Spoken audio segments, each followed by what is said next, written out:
Boa noite, pessoal. É, Como prometido, eu tinha falado para vocês, né, que ia trazer um vídeo sobre os meus primeiros dias de uso do meu iPhone 13, né? Como vocês viram no vídeo anterior, eu vim do Android, né? Passei 12 anos utilizando Android e agora peguei meu primeiro iOS e eu vou dar as minhas impressões, né? O que é que eu tô achando do sistema? Porque 2 semanas já dá para você perceber o que você gostou e o que não gostou, né, do aparelho. Vou falar primeiro os pontos negativos. O que é que eu não gostei do iPhone? Que eu sinto falta dos Androids que a gente não encontra aqui. Primeiro, a gente não vai ter o multitarefas. O multitarefas era uma coisa que eu gostava bastante. Eu tinha lá no meu Xiaomi, no Poco X3 GT, conseguia fazer, dividir a tela e colocar dois aplicativos. Aqui eu não consigo fazer isso. Outra coisa que dava para fazer com esse multitarefas, eu minimizava o aplicativo e deixava uma bolinha assim de lado do aparelho, para quando eu quisesse ver, eu clicava rapidinho ali e conseguia abrir. Isso eu acho que a Apple já devia ter implementado, né? Tá demorando bastante para implementar. Outra coisa que eu não gostei, a segunda coisa que eu não gostei, é, tem algumas coisas bem legais, algumas soluções legais aqui na galeria do iOS para você, por exemplo, recortar você da uma imagem para colocar em alguma coisa. Tanto que eu estou fazendo as thumbs do vídeo a partir desse feature, né, do iPhone. Mas tem algumas coisas que tá a promessa, né? Todo mundo tá especulando que vai chegar agora no iOS 18, mas a gente não tem ainda, que algumas opções de inteligência artificial. Isso aí eu já tinha até no meu Pocophone, né? Tinha aquelas opções de remover pessoas da foto. E isso não tem ainda no iOS. Mas, né, como todo mundo tá falando, provavelmente vai chegar agora no iOS 18, né? Vamos aguardar para ver. Agora eu vou falar alguns pontos positivos, né?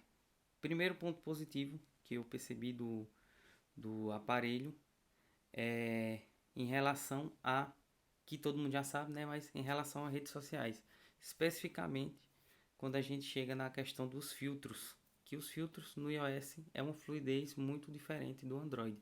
Mesmo que você pegue um aparelho top de linha do Android, você não vai perceber essa fluidez nos filtros, né? Fica uma coisa bem natural. A gente não tem isso no Android. Tá aí a melhora, eu não pude testar ainda o S24 para ver o quão bem ele funciona com os filtros, mas você pega isso desde os iPhones mais antigos, né? Outra questão também, segunda questão que eu gostei, eu achei positiva do iOS é a questão das atualizações que elas chegam em todos os aparelhos no mesmo dia.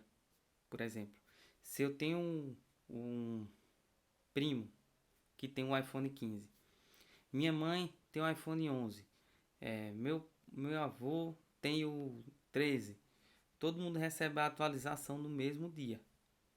Todo mundo no mesmo dia tá lá a atualização para atualizar. Você não vê isso pelo menos eu não vejo isso de forma nenhuma nos Androids. Você pega lá os aparelhos da linha S da Samsung, um sai tal dia, outro sai não sei quando, né? E como lembra que eu falei no vídeo passado que as atualizações da Samsung elas estavam chegando bem mal otimizadas? Eu falei do exemplo do S23 FE, né? Que ele estava virando um telefone fixo, basicamente. E eu vi o pessoal reclamando agora da atualização do S23 base, né? Que o S23 base tá muito bugado, ou seja, falta de otimização nessas atualizações, né? Aí vai ter uma galera que vai dizer não, mas o iOS tem muita gente reclamando de bateria, falando que tá meio lagado, o teclado deu uma lagada, mas eles já lançaram rapidinho uma atualização para corrigir essa parada do teclado, para que você tenha essa melhora, né, no uso do aparelho. Agora falando mais duas coisas, mais algumas coisas, né? Não vou especificar, mas mais algumas coisas que eu não gosto do iOS, né? Outra coisa, não tem APK, ou seja, você não consegue pegar aplicativos de fontes externas e instalar no seu aparelho. Tá aí, o pessoal da União Europeia, né, estão tentando fazer com que, acho que é da União Europeia que está tentando fazer com que a Apple deixa a galera fazer isso de uma forma rápida. Parece que já tem uma forma mais ou menos de você fazer isso, só que não é tão simples, né? Me corrija se eu estiver errado aí nos comentários. Mas, por exemplo, se eu quiser jogar um Fortnite, mesmo meu aparelho tendo potência para fazer isso, não consigo jogar. Porque teve aquele problema, teve toda aquela briga e foi banido. Baniram é, da, da App Store, né? Outra coisa que eu também não me acostumei, não vou me acostumar, eu acho, com isso do iOS, que é o gerenciamento de arquivos. O gerenciamento de arquivos do iPhone é horrível. Não é que ele é horrível, é que para ele ser considerado horrível tem que melhorar muito. É muito chato você estar procurando arquivos. Outra coisa que eu também não gostei, já falando nessa questão de gerenciar arquivos, por exemplo, peguei, baixei um arquivo pesado no Chrome, e ele fica lá no arquivo do Chrome, né? Aí eu, para conseguir ver esse arquivo na minha galeria, eu tenho que abrir o vídeo, clicar lá em salvar, para ir daí, a partir daí, ir pro Fotos, para a galeria do Fotos, né? E aí, beleza, só que ele meio que clona esses aplicativos, se eu entendi direito, e aí você fica consumindo muito espaço da memória para o mesmo vídeo. E aí, beleza, você vê lá, vamos dizer que eu baixei 9 gigas de vídeo, que foi o que aconteceu no meu último vídeo. Precisei upar ele no Google Drive para editar, que eu gravei do Poco F1, né? Vocês viram. E eu peguei e transferi ele pro Drive para jogar aqui, para não perder a qualidade do vídeo, que eu tava gravando em 4K e tal, né? E são arquivos pesados. E aí, beleza, eu fiz todo o processo, saí apagando os arquivos. Quando eu fui olhar lá o armazenamento do iPhone, ele tava mostrando lá os 9 gigas, mesmo eu apagando o arquivo. Aí eu, tem alguma coisa errada. Vou lá no armazenamento a partir da aba de configurações. Chego lá na aba de configurações, o que é que acontece? Você não tem uma opçãozinha simples como tem no Android de limpar dados. Tipo, você mantém o aplicativo, mas você limpa os dados que foram baixados conforme você for usando ele. Não. Para eu apagar esses arquivos, esses gigas desses arquivos que estavam lá no Chrome, eu tive que desinstalar o aplicativo. Desinstalar o Chrome. E isso não foi só com o Chrome. Isso foi com o Chrome, com o CapCut, que eu uso o CapCut, não sei se vocês sabem, mas eu uso o CapCut para editar esses vídeos. E aí eu tive que fazer o quê? Apagar esses vídeos, ou apagar esses aplicativos para poder apagar os arquivos. E isso é chato, é muito chato. Consome um tempinho. Podia ter uma solução muito simples de você poder fazer isso, né? Você poder gerenciar melhor, né? Já está no meio que no assunto de gerenciar arquivos, mas poderia ter uma forma facilitada de você fazer isso, né?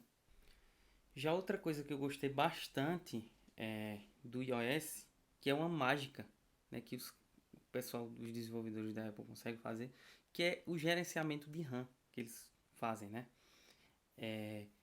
Por exemplo, você está mexendo no aplicativo, você minimiza rapidinho para fazer outra coisa. Aí depois esquece, vai abrindo outros aplicativos.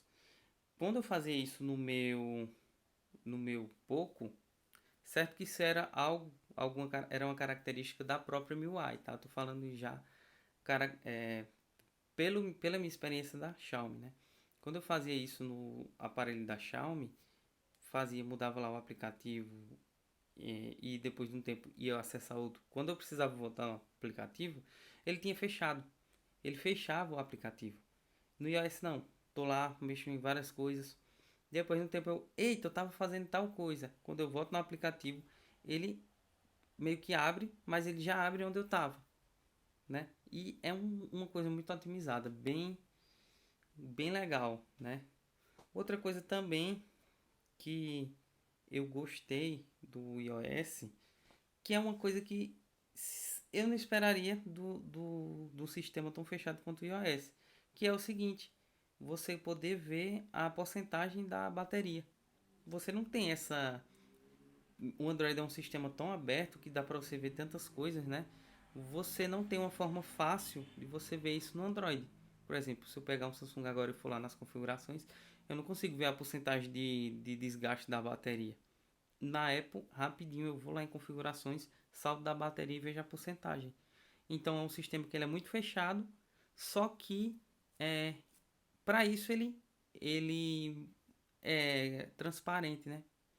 Claro, porque eles são tão transparentes assim para vender baterias, né? Vender o serviço de troca deles. Mas é uma coisa que não deixa de ser boa para o consumidor, né?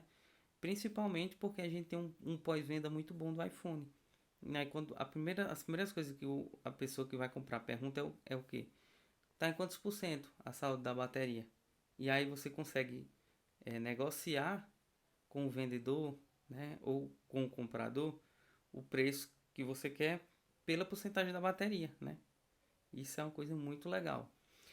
Eu estou focando nas diferenças de sistemas, tá? Mas tem outras diferenças que eu senti também, né? Só que essas outras diferenças que eu senti é porque eu parti de um aparelho Android mais intermediário premium para um top de linha, mesmo que um top de linha mais antigo, mas um top de linha, tá? Que tem outras diferenças que eu percebi bastante fazendo essa troca. Primeiro, mesmo o Poco X3 GT, ele tendo Dolby Atmos, né? Dolby Atmos, o som dele não se compara ao som que eu tenho aqui nesse iPhone. É uma imersão muito grande, muito grande. Por exemplo, eu tava vendo um vídeo daqueles de música que é em 8D, né? Que é como se estivesse girando, o som girando na sua cabeça, pela sua cabeça. E eu conseguia sentir, ter a percepção desse áudio sem fone de ouvido. Que é algo que você não consegue ter essa sensação é, com aparelhos mais assim, né?